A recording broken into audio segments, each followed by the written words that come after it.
Quando eu entrei na faculdade de Direito, minha mãe voltou a estudar também. No início achei bonito. Pensei, é agora que a vida dela vai recomeçar. Ela passou anos se dedicando a mim, e era justo que buscasse seus próprios sonhos. Mas com o tempo comecei a sentir que não era bem sobre recomeçar. Era sobre correr comigo. Meu nome é Lívia. Tenho 22 anos e sonhava em ser advogada desde os 13. Sempre fui dedicada, focada, quase obcecada. Quando recebi minha carta de aprovação, chorei. Minha mãe, Helena, chorou comigo. Mas no mês seguinte, ela se matriculou no curso de psicologia na mesma universidade. Até aí tudo bem. Mas ela fazia questão de lembrar a todos que também era caloura, que estava começando uma nova fase, junto comigo. Foi quando comecei a perceber os olhares, as roupas, as selfies no espelho. Minha mãe, aos 44 anos, era bonita, claro. Sempre foi vaidosa. Mas agora ela fazia questão de ir à faculdade com roupas coladas, maquiagem impecável, cabelos sempre escovados. Algumas pessoas até confundiam quem era mãe e quem era filha. E ela não corrigia. No segundo semestre, comecei a namorar o André, um cara do 5º período. Ele era gentil, inteligente, com aquele ar maduro que me encantava. Me apresentou ao grupo de estudos, começou a me ajudar com as matérias mais densas. Eu estava feliz. E então, minha mãe apareceu com um namorado também. E não era qualquer namorado. Era o Vinícius, 24 anos, 2 a menos que o André. Bonito, tatuado, estudante de educação física. No dia em que os apresentei ao meu namorado, ela fez questão de rir alto. Ai, filha, olha só, estamos combinando, 2 casais universitários. E piscou pro Vinícius, como se fosse parte de algum joguinho que só ela entendia. Você já sentiu que está sendo desafiada sem que palavras sejam ditas? Era isso. Ela sorria demais. Fazia comentários sutis, mas afiados. Quando ganhei uma bolsa de iniciação científica, ela contou que o professor dela a elogiou na frente, da sala. Quando fui escolhida para representar a turma num seminário, ela disse que estava considerando fazer intercâmbio. Para dar um gás nos estudos, sabe? Era como se fôssemos irmãs, mas inimigas. Tudo o que eu conquistava, ela precisava superar ou igualar. E sempre com charme, com leveza, como se fosse coincidência. Mas eu sabia. Por dentro, algo nela competia comigo. Uma competição silenciosa, sufocante. Numa manhã de sexta-feira, ao chegar no campus, vi minha mãe e Vinícius encostados no carro dele. Estavam rindo alto, rindo como adolescentes. Quando me viram, ela correu até mim com uma energia exagerada e disse: Filha, você precisa fazer aulas de dança comigo. Tô me sentindo com 20 de novo. Eu sorri. Falso, tenso. André apertou minha mão, percebendo. Aquilo estava me corroendo por dentro. Mas eu engolia. Fingia que estava tudo bem. E é nesse momento que eu te peço. Se você também já viveu uma situação que parecia um jogo silencioso com alguém da sua família, se inscreve no canal e deixa o like. Essa história ainda vai virar do avesso. Porque a gota d'água ainda estava por vir. E quando veio, não foi uma gota. Foi uma enxurrada que levou tudo. O semestre seguiu e eu comecei a ficar inquieta. O peso da comparação constante começou a me afetar. Eu estudava menos, dormia pior, sentia um nó no estômago toda vez que via minha mãe no campus. Ela sorria para todos. Era querida pelos colegas, pelos professores, até pelos meus amigos. E o pior, André parecia genuinamente achar isso incrível. Uma noite, depois de uma aula particularmente difícil de direito constitucional, fui para casa exausta. Ao entrar, dei de cara com Helena e Vinícius dançando salsa no meio da sala. A música alta, risadas exageradas, vinho na mesa. Eu só queria silêncio. Só queria respirar. Ai, filha, chegou cedo, ela disse, como se fosse a dona da casa. Vinícius me ensinou uns passos novos. Você precisa ver. A gente arrasa. Sentei no sofá com o rosto pálido. Minha mãe me encarou como se nada estivesse fora do lugar. Mas tudo estava. Passei dias tentando entender o que eu sentia. Ciúmes? Insegurança? Raiva? Talvez tudo junto. Eu não conseguia mais me ver como filha. Me sentia uma rival. E foi nesse turbilhão que uma professora me chamou para participar de um congresso nacional como representante da faculdade. Fiquei eufórica. Liguei para minha mãe querendo compartilhar a novidade. Ela atendeu sorrindo, mas antes que eu pudesse falar, ela disse: "Você não vai acreditar. Acabei de ser chamada para ser monitora de um laboratório de neurociência aplicada. Não é incrível?" Eu sorri fraco e guardei minha vitória no bolso. De novo, ela venceu a corrida que nem sabia que estava correndo. Comecei a me afastar. Ia menos à casa dela. Evitava encontros familiares. Fiquei mais próxima de André, que tentava me tranquilizar, mas não entendia completamente o que eu vivia. "Talvez você esteja exagerando", ele dizia. "Ela só quer viver a vida." Mas não era isso. Ela queria a minha vida. Num fim de semana, aceitei ir a um churrasco da turma do André. Chegamos animados. Era um evento mais reservado, com poucos casais. Qual não foi minha surpresa ao encontrar minha mãe ali, de vestido curto, rindo com Vinícius ao lado do professor de sociologia, que, aliás, elogiava sua maturidade jovial. "Mãe, o que você está fazendo aqui?" Perguntei sem conseguir disfarçar o incômodo. Ela respondeu com um riso leve. "Ué, Vinícius foi convidado e eu vim com ele. Não sabia que você estaria aqui, filha. Mas olha só que coincidência boa." Coincidência? Não. Era provocação. André puxou minha mão e me levou para um canto. "Calma, Lívia. Tenta não transformar isso em algo maior." Mas já era grande. Eu me sentia invadida, como se minha identidade estivesse sendo desmontada, pedaço por pedaço, por aquela que deveria ser meu pilar. Minha mãe não estava me acompanhando. Ela estava me substituindo. Naquela noite, chorei no banheiro da festa, sozinha, enquanto minha mãe dançava do lado de fora, sob as luzes coloridas. E foi ali, olhando para o espelho e vendo o meu rímel borrado, que eu decidi. Eu precisava me impor, antes que ela tomasse tudo de mim. No dia seguinte, liguei para minha mãe e pedi para conversarmos a sós. Marcamos num café perto da faculdade. Ela chegou pontualmente, como sempre, com a maquiagem impecável e aquele sorriso tranquilo que já me causava arrepio. Eu, do outro lado da mesa, parecia uma sombra da filha que ela costumava conhecer. "Mãe, eu preciso ser honesta. Eu me sinto invadida. Sinto que você está competindo comigo, mesmo que não diga isso em voz alta. Toda vez que eu conquisto algo, você aparece com algo maior, mais impressionante, e me apaga. Por quê?" Ela franziu a testa como se fosse a primeira vez que ouvia algo assim. "Filha, você tá sendo dramática. Eu só tô vivendo minha vida. Não posso estudar, namorar, dançar. Você queria que eu fosse uma senhora infeliz em casa, te assistindo brilhar de longe? Me desculpa, mas eu ainda tenho vida."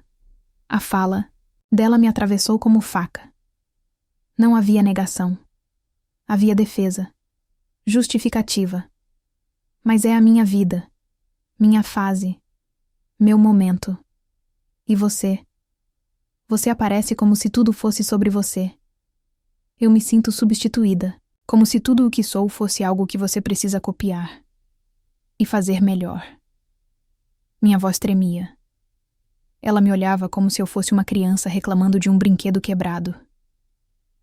"Lívia, você sempre foi muito intensa. Sempre precisou ser a número 1. Talvez o problema não esteja em mim." Ela pegou a bolsa, se levantou e disse, como quem fecha um livro: "Se quiser continuar essa conversa, me liga quando estiver mais calma." Saiu do café, deixando para trás um coração despedaçado. Depois disso, não nos falamos por semanas. Mas nos víamos, claro. Na faculdade, nos corredores, em eventos. Sempre com aquele sorriso social, aquele aceno de quem finge que tudo está em paz. Vinícius ainda estava com ela. André ainda estava comigo. Mas os olhares eram diferentes agora. Foi durante esse silêncio que algo ainda pior aconteceu. Um dia, André começou a se afastar. Cancelava encontros. Demorava para responder. Quando perguntei o que estava acontecendo, ele disse que estava confuso. Não explicou muito. Só disse que precisava de um tempo. Meu mundo começou a desabar. Desconfiei de tudo, mas nada me preparou para o que eu descobriria uma semana depois. Saí da aula mais cedo e fui até a praça central do campus. E lá estavam eles, minha mãe e André, sentados, rindo, dividindo um café, muito próximos. O tipo de proximidade que ninguém finge. Me aproximei com o peito em chamas. Eles me viram. O riso cessou. Helena se levantou com calma e disse: "Filha, calma. A gente só estava conversando. Eu notei que ele estava mal e quis ajudar." André confirmou, sem graça, mas evitava meu olhar. Eu não gritei. Não chorei. Só virei as costas e fui embora. E antes de continuar essa história, que ainda vai virar um campo de batalha emocional, eu te peço, se você já viveu ou conhece alguém que enfrentou uma rivalidade familiar tão silenciosa quanto destrutiva, se inscreve no canal e deixa o like. O que vem a seguir vai mexer com você. Naquela noite, eu não dormi. Fiquei deitada, olhando para o teto, repassando cada cena, cada palavra, cada olhar. Eu nunca pensei que o meu próprio namorado e a minha mãe poderiam dividir uma cumplicidade que excluísse a mim. E mesmo que eles dissessem que era apenas uma conversa, eu sabia o que estava nas entrelinhas. Por dias, me afastei de tudo, da faculdade, das amigas, de mim mesma. Helena não me procurou. André mandou uma mensagem vazia. Desculpa por tudo, não queria que fosse assim, e sumiu. O silêncio dele foi a confirmação que eu precisava. Não era só uma conversa. Era traição. Aos poucos fui levantando. Em pedaços, mas levantando. Me joguei nos estudos, aceitei mais projetos, passei a trabalhar como assistente jurídica numa ONG que ajudava mulheres em situações vulneráveis. Comecei a descobrir uma força dentro de mim que nunca imaginei ter. Parei de olhar para minha mãe como uma ameaça e comecei a vê-la como ela realmente era. Uma mulher quebrada tentando esconder suas rachaduras ao viver a juventude que acreditava ter perdido. Ela não competia comigo. Ela lutava contra a sombra dela mesma, e eu era só o espelho mais próximo. Mesmo entendendo isso, não perdoei. Pelo menos não ainda. Comecei a cortar os laços com delicadeza. Troquei de turno na faculdade, mudei de grupo, evitei todos os ambientes que ela frequentava. Vinícius ainda estava com ela, mas até ele já parecia perceber que algo ali era falso demais. Foi quando, meses depois, surgiu a notícia que mudaria tudo. Fui aprovada para um intercâmbio de 1 ano na Itália. Um programa restrito, competitivo e muito cobiçado. Fiquei em choque. Era o tipo de vitória que nem Helena conseguiria copiar. No dia da minha despedida, fiz questão de não avisar ninguém da família. Minhas amigas organizaram uma pequena celebração e, para minha surpresa, Vinícius apareceu, sozinho. Me puxou para um canto e disse: "Eu precisava vir. Você tem razão. Ela tem um problema." E usou todos nós para massagear o ego dela. Aquilo foi um alívio e um peso. Saber que não era loucura minha, que outras pessoas também enxergavam. Vinícius ainda estava com minha mãe, mas por pouco tempo. Ele me disse que planejava terminar logo, que já não via mais sentido. E no fundo, eu sabia. Helena não deixaria isso barato. Na Itália, minha vida floresceu. Conheci pessoas incríveis, culturas novas, amadureci de formas que jamais teria conseguido perto daquele redemoinho emocional. Passei a ver minha história com outros olhos. E foi lá, do outro lado do oceano, que recebi uma ligação inesperada. Era meu pai. A voz dele estava trêmula. Ele contou hesitante: "Lívia, você precisa saber. Sua mãe sofreu um acidente. Ela não está mais com Vinícius. Eles brigaram feio. E... Bom, ele expôs coisas que você precisa ver. Tá tudo nas redes sociais. Eu nem imaginava o que me esperava. Com o coração acelerado, entrei nas redes sociais e fui direto ao perfil de Vinícius. Ele tinha postado uma sequência de vídeos, um verdadeiro desabafo, com o título A Verdade sobre Helena. Em menos de 24 horas, os vídeos já acumulavam milhares de visualizações e centenas de comentários.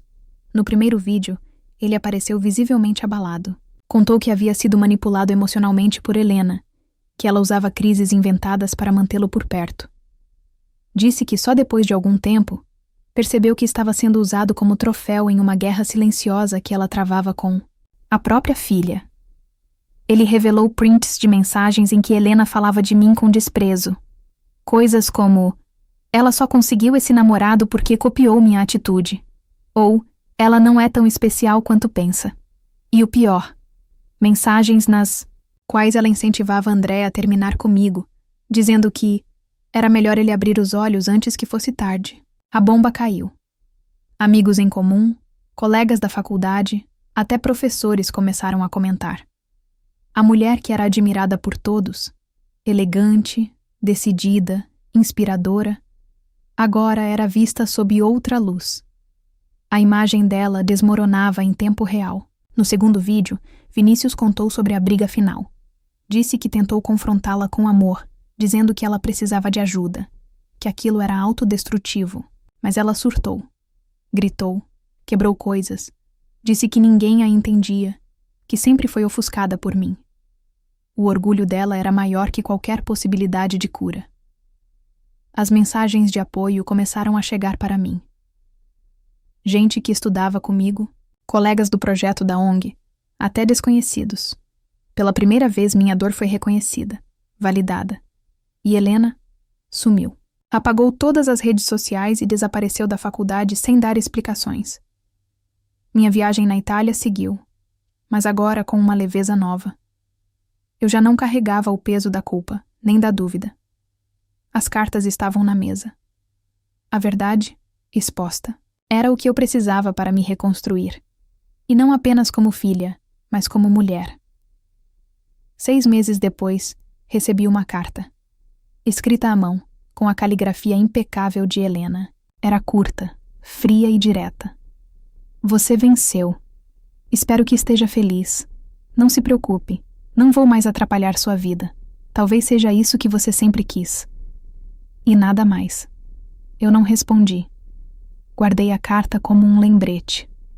Alguns laços não se rompem com gritos, mas com silêncios. E embora parte de mim ainda desejasse que minha mãe tivesse escolhido o amor ao invés da competição, a outra parte estava ocupada demais construindo a própria paz.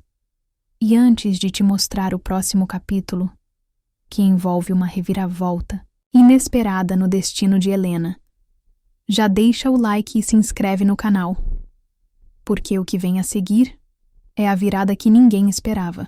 Eu estava terminando meu intercâmbio, com o coração dividido entre ficar mais um tempo na Europa ou voltar ao Brasil para concluir minha formação. Foi quando recebi um e-mail inesperado de uma editora jurídica respeitada, me convidando para participar de uma antologia sobre direito e empoderamento feminino. O convite tinha vindo através de uma indicação da coordenadora da ONG em que trabalhei. Aquilo me encheu de orgulho. Eu não só tinha superado a tempestade, como agora estava construindo algo sólido, meu, sem espelhos, sem comparações. Aceitei o convite e comecei a escrever meu artigo. O texto era denso, pessoal, e falava sobre mulheres que crescem sob a sombra da rivalidade materna. Não citei nomes, mas a essência da minha história estava lá. Era a primeira vez que eu transformava minha dor em algo útil. Faltando 2 semanas para o lançamento, uma das organizadoras do evento entrou em contato comigo com uma proposta. Queriam fazer um painel ao vivo, com as autoras principais. Um espaço para contar nossas histórias e debater os temas levantados nos textos. Eu aceitei. No dia do evento, ao entrar no auditório, senti um arrepio percorrer minha espinha. Lá no fundo da sala, Sentada com um vestido discreto e expressão neutra, estava minha mãe, Helena. Eu quase tropecei ao vê-la. Ela não havia avisado nada, nenhuma mensagem, nenhum sinal. Durante minha fala, mantive a compostura. Contei sobre minha trajetória, sobre como muitas mulheres são ensinadas a competir entre si, inclusive dentro da própria família. Falei sobre cura, sobre romper ciclos e reconstruir narrativas. O público aplaudiu de pé. Quando desci do palco, vi Helena se aproximando. O olhar dela era vazio, mas o rosto cansado. Você falou bem, disse ela. Apenas isso. Sem desculpas, sem justificativas. E antes que eu pudesse responder, ela virou as costas e foi embora. Uma das organizadoras me puxou para um canto e disse: sabia que ela tinha se inscrito no evento com outro nome? Foi selecionada para assistir como parte do público acadêmico. Não tínhamos ideia de quem era até hoje. Minha mãe tinha viajado centenas de quilômetros só para me ver, em silêncio. Por mais estranho que pareça, aquela atitude me deu paz. Pela primeira vez, ela não tentou brilhar mais do que eu. Não tentou me derrubar, nem se colocar como vítima. Apenas me ouviu. E isso, de certo modo, foi a forma dela de reconhecer algo, mesmo que nunca diga em voz alta. Mas a paz durou pouco. Poucos dias depois do evento, recebi uma ligação anônima. Uma voz masculina, grave e direta. Você precisa saber a verdade sobre sua mãe. Ela não veio ao evento só para te ouvir. Ela está envolvida em algo muito mais sujo do que você imagina. A ligação me deixou em estado de alerta. Por alguns segundos, achei que fosse trote. Mas a voz era séria, firme. E antes de desligar, ele completou. Procure o nome de Helena Vasques nos registros da Procuradoria Estadual. Você vai entender. Meu coração disparou. Passei o resto do dia lutando contra o impulso de investigar. Parte de mim queria deixar tudo para trás, mas a outra, a que passou anos convivendo com desconfiança, ressentimento e manipulação, essa precisava de respostas. Consegui acesso a uma plataforma jurídica com registros públicos e, com algumas buscas, encontrei o nome de Helena. Havia 2 processos antigos, ambos arquivados, mas ainda visíveis. Um envolvia falsidade ideológica, o outro, tráfico de influência dentro da faculdade onde ela estudou. Comecei a ler os documentos, e uma coisa ficou clara. Helena havia forjado um histórico escolar anos atrás para conseguir uma bolsa de estudos. Depois, usou contatos para garantir aprovação em uma seleção pública que nunca prestou de verdade. Tudo havia sido abafado por falta de provas consistentes. O mais chocante foi descobrir que, enquanto eu batalhava para conquistar méritos reais, minha mãe construía um castelo de areia baseado em mentiras. E agora, com a nova exposição no evento, pessoas começaram a revisitar seu passado, e as denúncias poderiam voltar à tona. O mais chocante foi descobrir que, enquanto eu batalhava para conquistar méritos reais, minha mãe construía um castelo de areia baseado em mentiras. E agora, com a nova exposição no evento, pessoas começaram a revisitar seu passado, e as denúncias poderiam voltar à tona. Liguei para Vinícius. Sim, aquele mesmo que havia me alertado meses antes. Ele disse que tinha recebido uma intimação para prestar depoimento sobre um dos processos arquivados. E mais. Alguém havia usado o meu nome para tentar silenciar testemunhas. Foi nesse momento que entendi. Helena não havia mudado. A aparente paz no evento era parte de uma encenação. Ela estava tentando proteger a si mesma. E se isso significasse me envolver num escândalo jurídico, ela faria sem piscar. Decidi agir. Reuni todas as provas, registros, prints e testemunhos, que tinha desde a época da minha relação com André, passando pelas chantagens emocionais, até os documentos dos processos. Montei um dossiê completo. E então, pela primeira vez, inverti os papéis. Entrei com uma denúncia formal contra ela. Não como filha, mas como cidadã e estudante de direito. Se Helena sempre viveu na sombra da mentira, então que agora enfrentasse a luz da verdade. E antes de te mostrar como essa denúncia mudou tudo, inclusive a maneira como o país inteiro passou a enxergar Helena, não esquece de se inscrever no canal e deixar aquele like. A parte mais eletrizante dessa história vem a seguir. O processo contra Helena começou a ganhar espaço na mídia local. Jornais e sites de notícias começaram a noticiar os detalhes da denúncia. Para mim, era a confirmação de que a justiça poderia, finalmente, alcançar quem sempre viveu acima das regras. A faculdade onde minha mãe estudou também entrou em cena. Alguns professores e ex-colegas foram convocados para depor. Revelações sobre favores e manipulações vieram à tona, pintando um quadro sombrio de uma rede de corrupção silenciosa. Helena tentou resistir, contratou advogados caros e usou todo o seu charme para minimizar os danos. Em público, continuava a se mostrar uma mãe preocupada e uma mulher injustiçada. Mas bastava olhar nos olhos dela para perceber o desespero por dentro. Vinícius, por sua vez, tornou-se um aliado inesperado. Apesar das feridas do passado, ele viu na minha luta a chance de expor o verdadeiro caráter de Helena. Juntos, montamos estratégias para garantir que as denúncias fossem investigadas com rigor. Enquanto isso, minha vida pessoal começou a ganhar novos contornos. Fui convidada para dar palestras sobre ética no direito e empoderamento feminino. Aquele era o momento de mostrar que era possível vencer a adversidade sem abrir mão da integridade. No auge da crise, Helena desapareceu. Telefonemas não eram atendidos. Redes sociais ficaram silenciosas. Parecia que ela estava se escondendo do mundo. Mas a notícia de que havia sido afastada de todas as funções públicas veio rápido.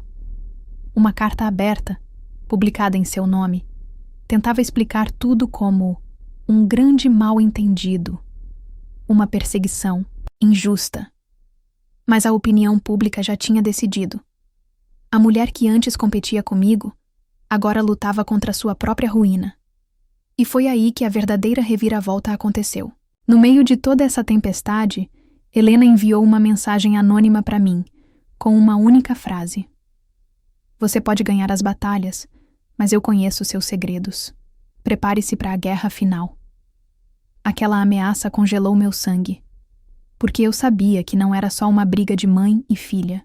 Era uma guerra pessoal, de egos, de cicatrizes não curadas, e estava longe de acabar. Mas antes que Helena pudesse atacar, preparei meu próprio contra-ataque. E você, que está acompanhando essa história, já sabe que nada aqui será como você imagina. Se inscreve no canal e deixa o like para não perder o desfecho que vai explodir sua mente. Helena começou a usar todos os recursos à disposição para me derrubar. Vazou informações pessoais, distorceu fatos para os jornais, tentou manipular pessoas próximas a mim. Tudo para que eu parecesse a filha problemática, a ingrata. A pressão era imensa. Amigos se afastaram. Minha reputação ficou em jogo. Por vezes, pensei em desistir, em apagar meu nome daquela história toda. Mas a chama da justiça e da verdade queimava forte dentro de mim. Decidi enfrentar Helena de frente. Marquei um encontro em um café discreto, longe dos holofotes. Queria ouvir o que ela tinha a dizer, ou pelo menos tentar entender o que havia se quebrado entre nós. Quando ela chegou, seu olhar estava frio, distante. Você não entende o que está em jogo, ela disse sem rodeios. Essa guerra não é só nossa, é sobre manter o que construí, e eu vou fazer de tudo para não perder. Eu respirei fundo e respondi com calma. Não é sobre o que você construiu, mãe, é sobre o que você destruiu, em mim, em nós.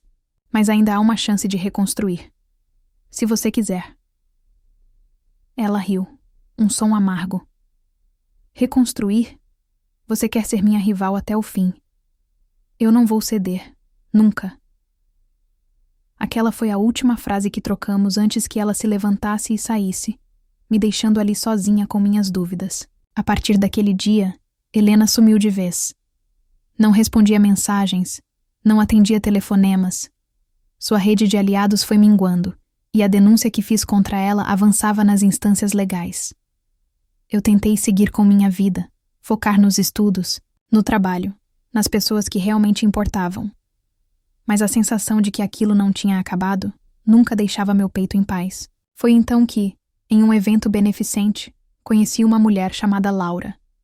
Ela tinha sido vítima das mesmas manipulações de Helena, mas havia conseguido sair do ciclo. Sua história me deu força para o que viria a seguir. Laura se tornou minha aliada. Juntas, começamos a reunir provas novas, relatos de outras pessoas prejudicadas. Estávamos formando uma rede de apoio e verdade que iria derrubar a última barreira da impunidade. Com as novas provas em mãos, protocolamos uma denúncia coletiva que envolvia Helena em diversas fraudes e manipulações. O peso das evidências era tão grande que não houve como negar. A queda dela era inevitável. A justiça finalmente agiu com rapidez. Helena foi afastada de todos os cargos e, pela primeira vez na vida, enfrentou um processo judicial sério, sem conseguir se esquivar ou manipular. Durante as audiências, seu semblante mudou. O orgulho deu lugar à inquietação. Percebi que, por trás daquela mulher forte e competitiva, havia alguém quebrado, preso no próprio jogo que criou. Mas o momento mais impactante veio quando Laura, minha aliada, testemunhou em juízo. Ela expôs com coragem cada detalhe da manipulação, das mentiras, das ameaças que sofreu. A força daquela mulher era inspiradora. No meio do julgamento, uma surpresa. Helena pediu para falar.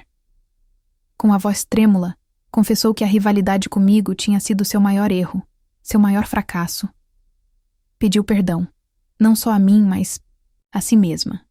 Mas a vingança não veio só da justiça.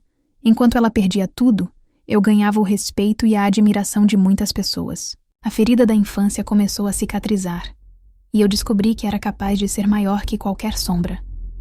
Em um último ato de reviravolta, descobri que Helena havia tentado sabotar uma oportunidade profissional minha.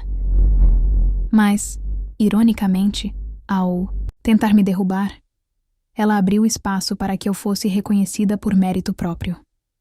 A vitória não foi apenas minha, mas de todas as mulheres que lutam para sair da sombra da competição tóxica e encontrar sua própria luz. A história que começou como uma batalha silenciosa entre mãe e filha terminou com a reconstrução de uma nova relação. Não perfeita, mas honesta. E eu estava pronta para escrever os próximos capítulos da minha vida, livre das correntes do passado. Se você chegou até aqui, obrigado por acompanhar essa jornada intensa comigo. Não esquece de deixar o like, se inscrever no canal e compartilhar essa história com quem precisa ouvir que é possível vencer, mesmo quando tudo parece perdido. Até a próxima!